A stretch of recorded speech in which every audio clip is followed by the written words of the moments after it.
Welcome to Sproutcast, where we speak with changemakers, social innovators and entrepreneurs about how to make the world a better place. Tickets are now available for Sprout Summit 2016.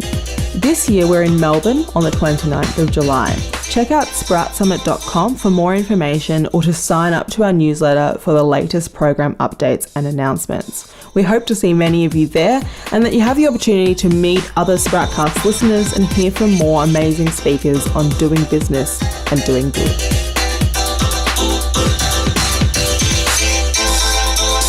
And now, here's your host, Julia Duffy. Welcome back to Sproutcast. My name is Julia Duffy and today we're speaking with Felicity Green from Spark Strategy. Before we start the episode today, a reminder to listeners that Sprout Summit 2016 is coming up on the 29th of July in Melbourne. Find out more details of the program and register at sproutsummit.com. Welcome to Sproutcast, Felicity. Thank you, Julia. Now, I wanted to start by asking you about your background and how you came to be working with NFPs. Is it something you've always had an interest in, or kind of how did you come across the sector? Yeah, I actually came from a corporate consulting background. So I did my postgraduate overseas, and in a class full of MBA students in China, there's lots of entrepreneurs there. So I got exposed to a lot of really great ideas and a lot of great ideas that were being applied to social challenges. When I came back to Australia, I went into the corporate world as a management consultant, had that dream job, but there was always something sort of niggling at the back of my mind that perhaps I wasn't really doing enough for society in the position that I was in. So when I met the now MD of Spark Strategy in the corporate world, we realised that we shared that same value. And we thought, no, it's probably time to do something different. I had some experience working with not-for-profits as part of my portfolio during my corporate work, and that was always the work that I found the most rewarding. So when we did decide to launch Spark, we thought, let's take a conscious decision to focus on the social sector. It's actually really hard not to find a cheesy way to put it, but really we wanted to find a way to use our business acumen for good. Excellent. So what kind of work are you doing with NFPs at Spark Strategy, and how does it differ, I guess, from the corporate work that you've done? Is it the same kind of work but a different organisation, or is it kind of intrinsically different? Yeah, so in a nutshell, we call Spark a social business advisory firm. So our core product is really around building profit-for-purpose business models to address social challenges. And the main way that we do that is to work with not-for-profits to help embed sustainability. And when I say sustainability, I mean financial more than environmental, etc. But what the point of that is to then be able to, with that financial sustainability, increase impact. So it is different from work in the corporate sector because generally the main aim is solely financial there, whereas when we set the objectives in our strategic process with our not-for-profit clients, we make a conscious effort to split it into your social objectives and then also your not-for-profit objectives. So while we can bring across a lot of the tools and techniques, they do have to be nuanced for the not-for-profit sector. In terms of the strategy, processes and tools that you bring to organisations, are you really thinking about what the broader not-for-profit sector is like, or is it kind of the industry in which that organisation is working in? How much does that really matter in terms of how you assist an organisation? It's a bit of both. So what we found is when we first started working with not-for-profits, we didn't really know what we were doing. So we just kept doing strategic planning, but in the not-for-profit sector.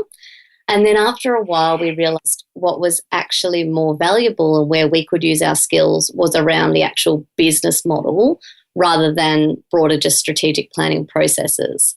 Over the past few years, we've now refined our process so that it doesn't really matter what industry the not-for-profit is in, whether it's from mental health to the arts to disability, etc. There tends to be a number, if we move through objective setting, through to a creative ideation process, Then we apply a little bit more rigor and analysis and stress test the ideas, and then finally action plan them so that we make sure that the ideas are implementable. That can actually be used across a range of different industries. We do ensure that obviously we understand the different moving parts of a particular sector at a time. So, for example, the not-for-profit sector is quite often heavily influenced by policy. We only have to look at the moment at the disability sector and with NDIS. I mean, that shift to a now consumer-centred care system has radically changed the industry. We wouldn't be able to go in and do meaningful work with disability-related clients if we didn't understand that.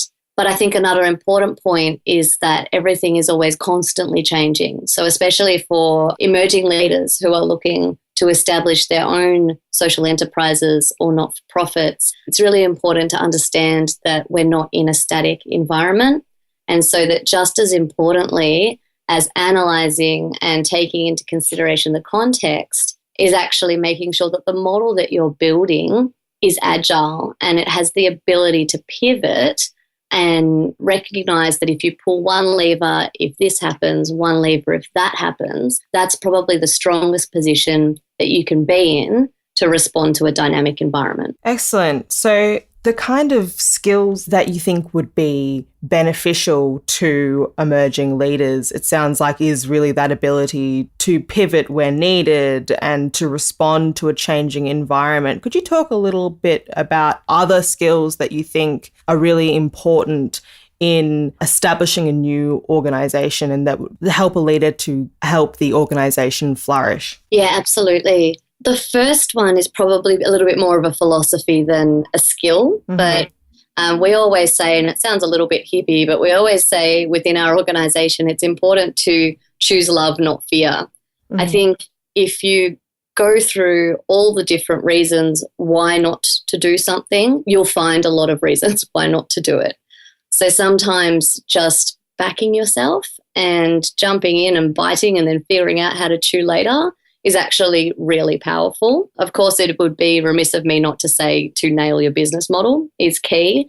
But I think the point here is that often emerging leaders and entrepreneurs mistake the word business model with the meaning of funding model, and they worry straight away about how to generate revenue. Our point is to actually look at what value you are providing and to make sure that that is actually what your stakeholders, be they your beneficiaries, your funders, your partners, etc., if that's what they need. And there's a number of different techniques to really unpack that value and build on it and test it. And that can be a range of techniques depending on your access to various groups, on your budget, etc. It can be simple surveys and interviews right through to very sophisticated co-design processes. I think it's really important and it's actually very worthwhile for entrepreneurs to invest in this stage because it's actually a really great way to market test their product. If it's in workshops that they're or in pre-sales that they're actually understanding that there is no appetite,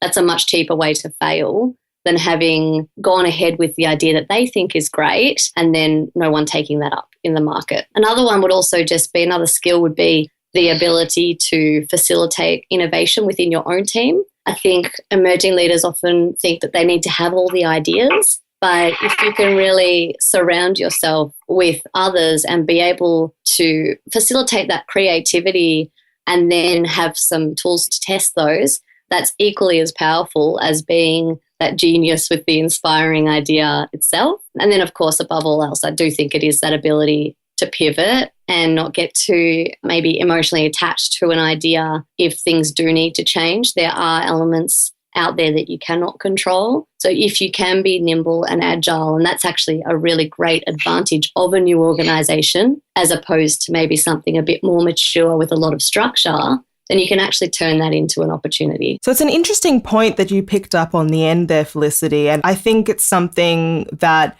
emerging leaders really have as an advantage is that they have the opportunity to explore kind of novel or unique solutions to social problems. I'm wondering if this is something you're seeing happen in the not-for-profit sector and maybe kind of how you're seeing it affect what other more established organizations are doing and can do? Yeah, absolutely. I mean, when we develop strategies for some of the larger organizations, the biggest thing holding back the execution of those is the risk profile. So when you have a really large established organization with a board, there's quite a lot of red tape to get through sometimes, and that can really slow things down. If you're starting out, in some ways, it's a little bit like you've got nothing to lose. As long as you do no harm, there's a lot more freedom to push the boundaries. If I think of an example, I can probably even just use our own organisation. So while we've been around for over 20 years in many different iterations, we've only been around as Spark for about the past 3.5. And when we did launch it, it was just myself and our MD. So we actually had that really great opportunity coming from corporate world where there was a lot of rules and structure and things that we weren't allowed to do, to actually go, well, now sky's the limit, and what do we want our social change to be?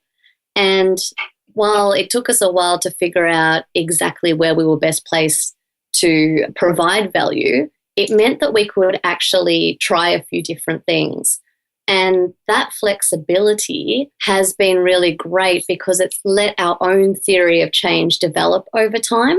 It meant that we had the space, and entrepreneurs that are coming into this space, I think in the social, very much appreciated if you go in and you have a conversation with people. You say, we're still learning about this, and that lets your ideas and your impact develop. So, for example, when we started, we were very much, okay, we just do sustainable business model for not-profit. Our idea was you can't rely on grant-based funding, whether it be government, philanthropy, etc., because it's not reliable. You have to build market-led solutions. Now, over the years, we've managed to understand each of the different players across sectors much better, and that's led to us understanding, well, actually, there's probably a key role for all of these different players to have. Perhaps they're just not quite always enacting in the right way. So our theory of change now is that we think that philanthropy can be a great seed funder for new great change-making ideas.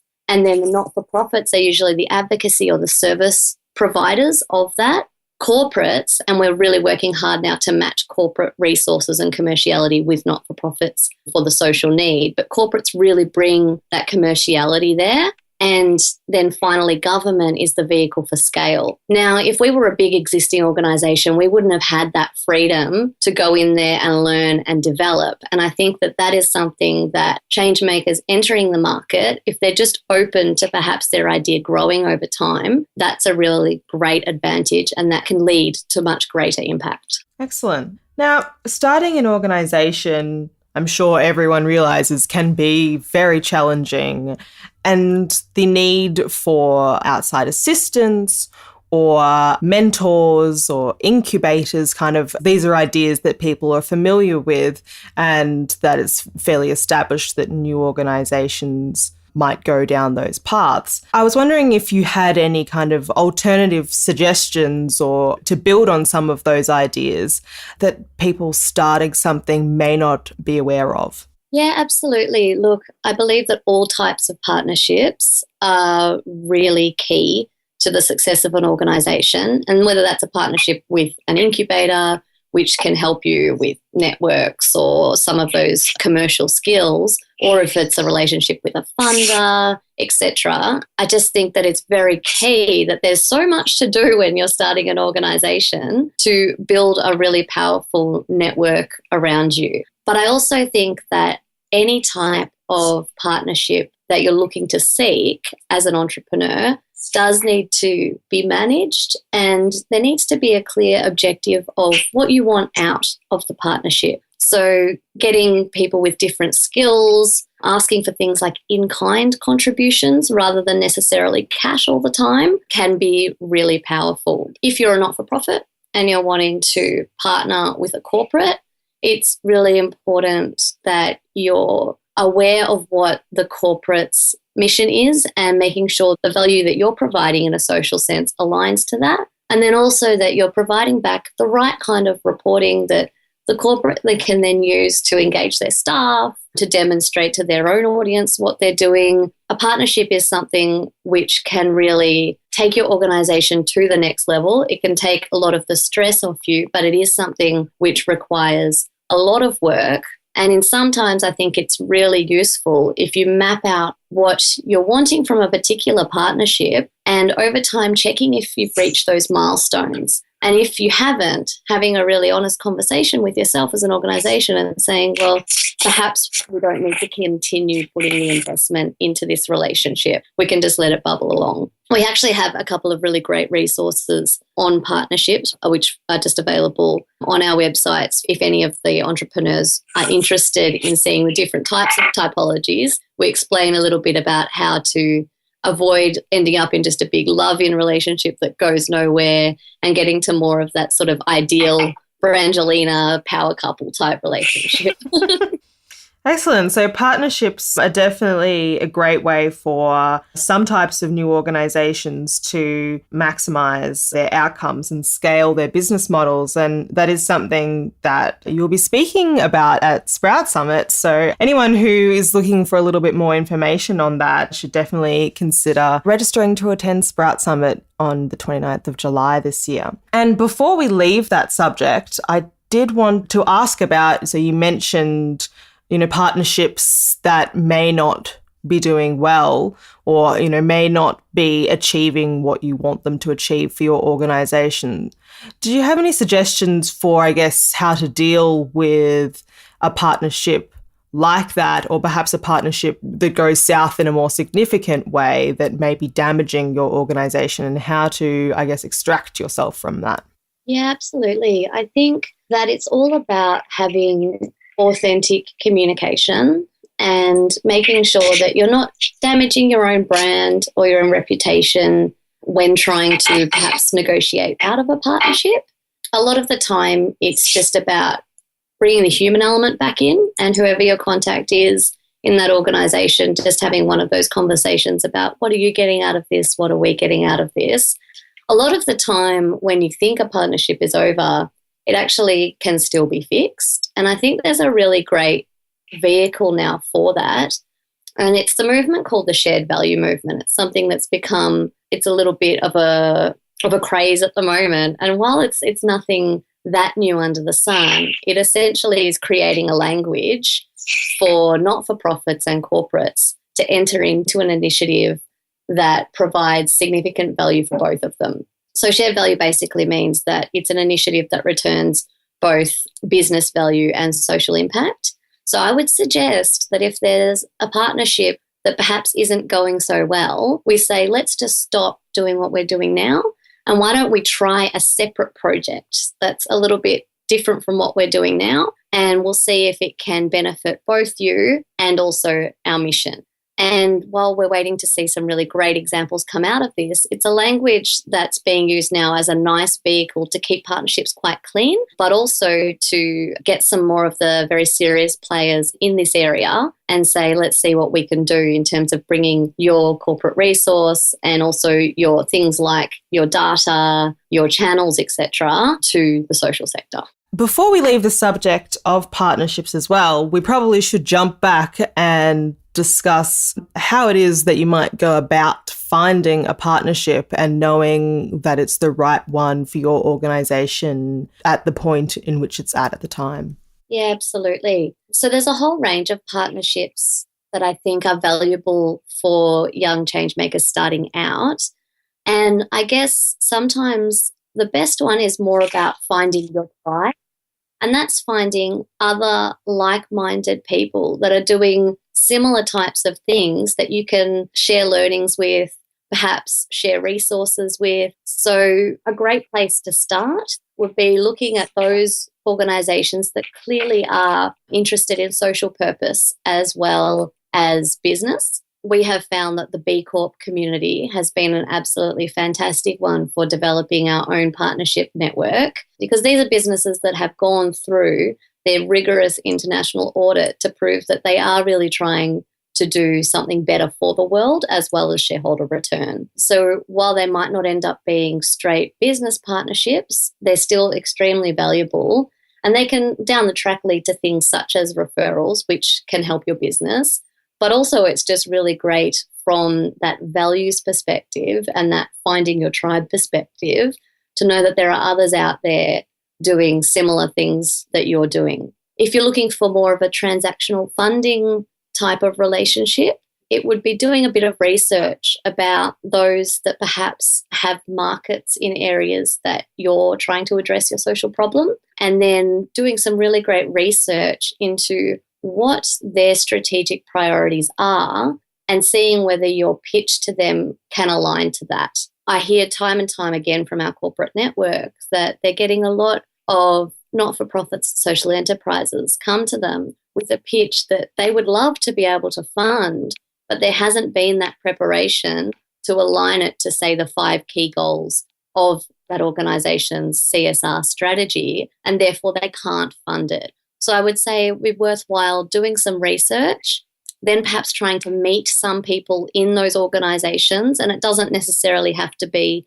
the one that you're going to end up pitching to in the end. It's always valuable to go to an influencer first, and then always just asking, who else do you think that I should speak to? So I think there's sort of 2 layers. There's one is finding the partners, the people like us, and then there's the other one, which is finding those high value, more commercial relationships. Now, I'm pleased that you mentioned B-Corps there, Felicity, because it's a subject we're quite interested in. And I recently spoke with Alicia Darville of B-Lab Australia and New Zealand and Abigail Forsyth of Keep Cup about B-Corps. And so I'm interested to know what your experience has been like, or what Spark Strategy's experience has been like in becoming a B Corp, and I guess what you think the benefits of the model are. Yeah, absolutely. Look, we're very proud to be involved in the B Corp movement, and we are quite heavily involved in trying to grow that as well. I guess it's one of those things where we were a B Corp but didn't know we were. So it was actually really lovely when we stumbled across the movement to find out that there are people all around the world that are trying to do the same thing that we are. We are for profit, but we're ultimately for purpose. So becoming a B Corp has actually helped us internally as well, because when we went through the B Impact Assessment, which is the sort of questionnaire that you have to fill out that then you get scored against before you get your accreditation, it did shine a light on a few areas that we went, oh, do you know what? We could probably do better in that. We were obviously still in that very entrepreneurial stage. While we scored really highly on things such as the way we treat our workers, our contribution to community, et cetera, there were probably a few things like governance that we just hadn't gotten around to. And we thought, no, now we're at that stage of maturity that we need to get those things in place. So from an internal perspective, it's been really good and strengthened our organisation that way. It's also created a vehicle of authenticity, I think, that helps us communicate with our not-for-profit clients that when we say we're really for purpose, it's not just a marketing technique. We've actually gone through the rigour of it. And it's also really helped us attract like-minded staff. So every time that I interview a new staff member, they all know that we're a B Corp and we know what that is, which is really important for us because it means we know that we're getting the right people, but they also know that a lot of the background research has been done for them. Finally, I was fortunate enough to travel last year to Portland in the States with, I think it was 22 other B Corps from Australia and New Zealand, and we went across as the ANZ delegation to find out, how can we better grow the movement by learning from our US counterparts, because it's a movement that started in the US. And so they're probably about 7 years, they've had 7 years more history than Australia and New Zealand have. And it was very inspiring to see that they actually now have entire trading ecosystems of B Corps. There's whole communities that have realised that it really isn't good enough to just do business at the expense of all else. We do need to be doing it consciously. And that was something which now we've brought back, and we realise that it can apply to a whole range of organisations. I think there's a little bit of a misconception that you can only be a B Corp if you produce a product. And I have to say that was probably something we were a little bit worried about, because obviously we're a service business, but it's really not. It's quite flexible, and it is more about your practices and your ethos. And I have to say it was really great to go to one of the first events this year. And I walked into the room and I didn't recognize most of the people. So I think the B Corp movement is really at an exciting place. We have some excellent championing companies here. And I think that we're hoping it becomes more of a norm and that it's just going to keep growing from here. Excellent. It sounds like a really vibrant community. And as I understand it, brand new organisations can't register as B Corps, but after some time, I'm sure that would be appropriate for some new organisations who are interested in B Corps. And I guess even in the meantime, to connect with existing B Corps and learn from them even before actually kind of taking the formal steps. Absolutely. And even though you can't get that stamp of approval until you've been in business for a couple of years, I would highly recommend that anybody starting a new organisation just log on and do the B Impact Assessment. It's a free tool. It's a great thing that B Lab has made available to anybody. And it does just help you consider the different things that you might want to do in setting up a really great socially focused organisation. So even if you just use it as a framework for your own planning, I think it's a very valuable thing. Awesome. Now, I wanted to finish by asking you something that I like to ask everyone I get on the show, and I guess to help people make connections with other organisations and become more generally aware of some of the exciting things that are happening in the sector. Did you have any organisations or companies that you wanted to give a shout out to that you think are doing something exciting that people might like to know about? Yeah, absolutely. I think the one that I would like to highlight today would be the Reach Foundation. And the reason that I wanted to give a shout out to them is because I think that they're a great example of a not-for-profit who's truly taking some great, smart, bold moves towards their own sustainability. So the Reach Foundation, I think it was probably about a year ago, spun off what they've called Reach Enterprises, which is their own commercial division to then help the sustainability of the not-for-profit itself. And what they did is they looked at their business model and they said, what is our valuable asset that we have here? And just by way of background, the Reach Foundation basically runs facilitated workshops and programs for youth to help disadvantaged youth, but also just to help schools, etc., in people understanding their purpose, well-being, knowing themselves, etc. Really, really valuable programs that they run to help young people thrive. And they looked at that and they said, we know our programs are really great. We know that they're doing good, but with our funding model, we probably need a bit of a boost. So what they did is they turned the idea on their head a little bit and they said, actually, we think that these young facilitators could help corporates as well.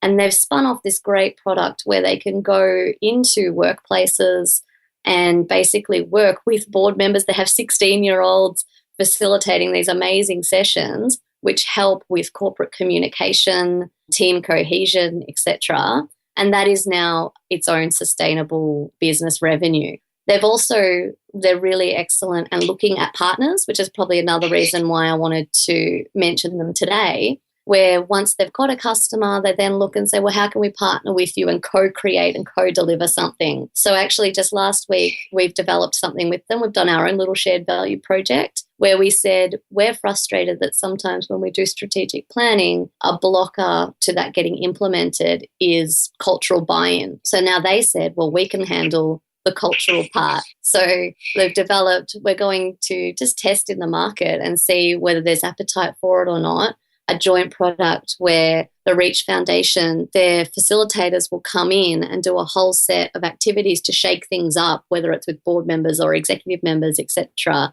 to get everybody aligned on purpose and that sort of cultural piece, and then we'll come in and do the strategic planning.